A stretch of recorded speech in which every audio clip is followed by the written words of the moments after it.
രാഷ്ട്രീയത്തിനും അപ്പുറം വ്യക്തിബന്ധങ്ങൾക്ക് വില നൽകണമെന്ന വലിയ പാഠം പഠിച്ചുവെന്ന് പറയുകയാണ് മുൻ മന്ത്രിയും മുസ്ലിം ലീഗിന്റെ സമുന്നത നേതാവുമായ ഡോക്ടർ എം.കെ. മുനീർ. നമുക്കറിയാം, രോഗശയ്യയിൽ നിന്ന് തിരികെ പൊതുജീവിതത്തിലേക്ക് മുനീർ വന്നിട്ട് ദിവസങ്ങൾ മാത്രമാണ് ആയിട്ടുള്ളത്. കേരളത്തിലെ പൊതു സാമൂഹിക വിഷയങ്ങളിൽ ഡോക്ടർ മുനീർ സജീവമായി കൊണ്ടിരിക്കുകയാണ്. കഴിഞ്ഞ ദിവസം റിപ്പോർട്ടർ ചാനലിന് നൽകിയ അഭിമുഖത്തിലാണ് രോഗശയ്യയിൽ തനിക്ക് ചുറ്റും സംഭവിച്ച ചില കാര്യങ്ങൾ തന്റെ കണ്ണു തുറപ്പിച്ചതായി മുനീർ പറഞ്ഞത്. ആരോഗ്യസ്ഥിതി മോശമായി ആശുപത്രിയിൽ കിടന്നപ്പോൾ രാഷ്ട്രീയം മറന്ന മുഖ്യമന്ത്രി ഉൾപ്പെടെയുള്ളവർ തന്നെ പറ്റിയുള്ള വിവരം കുടുംബത്തോട് വിളിച്ചു തിരക്കിയിരുന്നു. രക്തത്തിൽ പൊട്ടാസ്യത്തിന്റെ അളവ് കുറഞ്ഞതിന് പിന്നാലെ ഉണ്ടായ ഹൃദയാഘാതത്തെ തുടർന്ന് സെപ്റ്റംബറിലാണ് എം.കെ. മുനീറിനെ ആശുപത്രിയിൽ പ്രവേശിപ്പിച്ചത്. തുടർന്ന് 1 മാസത്തോളം അദ്ദേഹം ചികിത്സയിലായിരുന്നു. ഈ സമയത്ത് രാഷ്ട്രീയം മറന്ന് വിവിധ പാർട്ടി നേതാക്കന്മാരും സാധാരണക്കാരും തന്റെ വിവരങ്ങൾ അന്വേഷിക്കുകയും പ്രാർത്ഥനയോടെ കൂടെ നിൽക്കുകയും ചെയ്തുവെന്നാണ് എം.കെ. മുനീർ പറയുന്നത്. വ്യത്യസ്ത രാഷ്ട്രീയ പാർട്ടികളിൽപ്പെട്ടവർ അന്ന് കാണാൻ വന്നു. ICUവിലായിരുന്നപ്പോൾ മുഖ്യമന്ത്രി തന്നെ 1 or 2 തവണ കുടുംബത്തെ വിളിച്ച് തന്റെ അവസ്ഥ തിരക്കിയെന്ന് പറഞ്ഞ മുനീർ അവരൊക്കെ രാഷ്ട്രീയം പറയാറുണ്ടെങ്കിലും അതിനപ്പുറം ഒരു മനുഷ്യനായി തന്നെ പരിഗണിച്ചു എന്നാണ് ലഭിച്ച പാഠമെന്നും ചൂണ്ടിക്കാട്ടുന്നുണ്ട്. അതിനുശേഷം രാഷ്ട്രീയം പറയാമെങ്കിലും ഒരു വ്യക്തിയെ തേജോവധം ചെയ്യുന്ന തരത്തിലേക്ക് പോകാൻ പാടില്ല എന്ന രാഷ്ട്രീയ സത്യം മനസ്സിലാക്കിയെന്നും എം.കെ. മുനീർ പറയുന്നുണ്ട്. അസുഖം മനോഗതിയെ തന്നെ മാറ്റിമറിച്ചു. ഏകദേശം 4-5 ദിവസം ഭൂമിയിൽ ഉണ്ടായിരുന്നില്ല. പുനർജന്മം പോലെയാണ് തോന്നിയത്. പലരുടെയും പ്രാർത്ഥനയാണ് ജീവിതം തിരികെ നൽകിയത്.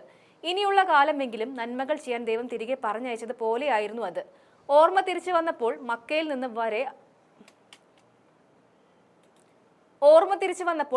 നിന്ന് വരെ ആളുകൾ വിളിച്ചെന്നും മറ്റു ചിലർ തിരികെ വിളിച്ചപ്പോൾ പൊട്ടിക്കരഞ്ഞതായും മുനീർ പറഞ്ഞു. ആ വീഡിയോ ഇവിടെ ചേർക്കുന്നുണ്ട്, കണ്ടു നോക്കുക.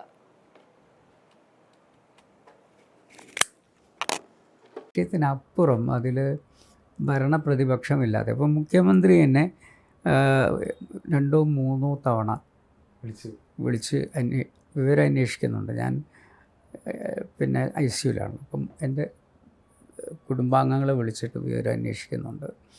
പ്രതിപക്ഷ നേതാവ്, അങ്ങനെ ഒരുവിധം എല്ലാ രാഷ്ട്രീയ നേതാക്കന്മാരും, അത് BJPയുടെ നേതാക്കന്മാരടക്കം, അവിടെ രാഷ്ട്രീയത്തിനപ്പുറം നമ്മൾ ഈ രാഷ്ട്രീയമൊക്കെ പറയുന്നുണ്ടെങ്കിലും അവർ അതിനപ്പുറം ഒരു മനുഷ്യനായി എന്നെ പരിഗണിച്ചു എന്ന് പറയുന്നതാണ് എനിക്ക് ഇതിൽ നിന്നും തിരിച്ചറിയാൻ പറ്റിയ ഏക പാഠം.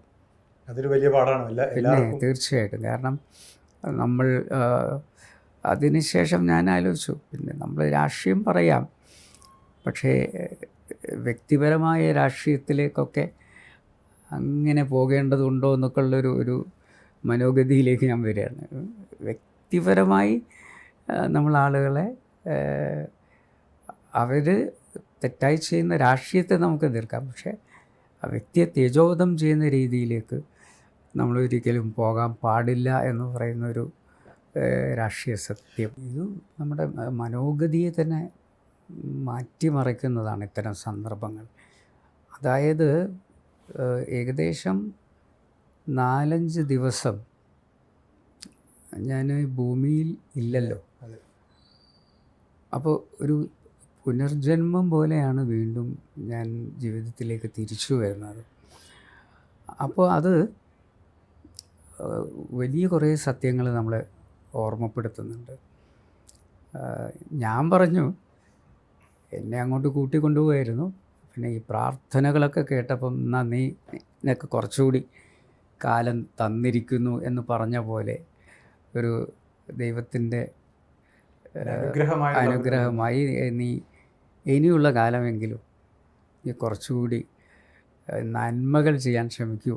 അപ്പം നമ്മളിതുവരെ തിന്മകളൊന്നും ചെയ്തിട്ടില്ല, എല്ലാവരെയും സഹായിക്കാനേ ശ്രമിച്ചിട്ടുള്ളൂ. ഞാനും മന്ത്രിയായിരിക്കുമ്പോഴും ഏറ്റവും അടിത്തട്ടുള്ളവർക്ക് വേണ്ടിയേ ഞാൻ നിന്നിട്ടുള്ളൂ. ഞാൻ ഇനി വിവാഹ ചടങ്ങുകൾക്ക് പോകുന്നുണ്ടെങ്കിലും ഏറ്റവും പാവപ്പെട്ടവരുടെ വീട്ടിൽ വിവാഹമുണ്ടെങ്കിലാണ് അതിനാണ് എൻ്റെ മുൻഗണന.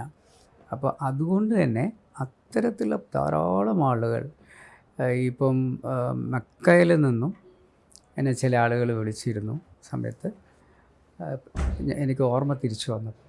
അപ്പോൾ ഞങ്ങളിങ്ങനെ ഹറമിലുണ്ട്, ഞങ്ങൾ പ്രാർത്ഥനയിലാണ്, ഇത് കഴിഞ്ഞ് ഞങ്ങൾ മദീനയിലേക്ക് പോകും എന്നൊക്കെ പറഞ്ഞ് അങ്ങനെ ആയിരക്കണക്കിന് ആളുകൾ. പിന്നെയാണ് ഞാൻ ഈ ഫോണൊക്കെ കുറേ ദിവസം കഴിഞ്ഞാൽ തുറക്കുന്നത്. അപ്പോൾ അതിലൊക്കെ ഇങ്ങനെ ഇവരൊക്കെ തിരിച്ചു വിളിച്ചെന്ന് തോന്നുന്നു. കുറേ പേരെ എനിക്ക് കഴിയുന്നത്ര എനിക്ക് കിട്ടിയ ഫോണിൽ എല്ലാവരെയും ഞാൻ തിരിച്ചു വിളിച്ചു. അപ്പോൾ അവർ പറയുന്ന ആ ശബ്ദം കേട്ടപ്പോൾ തന്നെ അവർക്കൊരു വലിയ നവോന്മേഷമായി എന്നൊക്കെ പറയുന്നുണ്ട്. അപ്പോൾ അത്രമാത്രം ചിലർ പൊട്ടി കരയുന്നുണ്ട്. അപ്പം ഇതൊക്കെ എന്താണ് മനുഷ്യൻ ആകത്തുക എന്ന് പറയുന്നത്?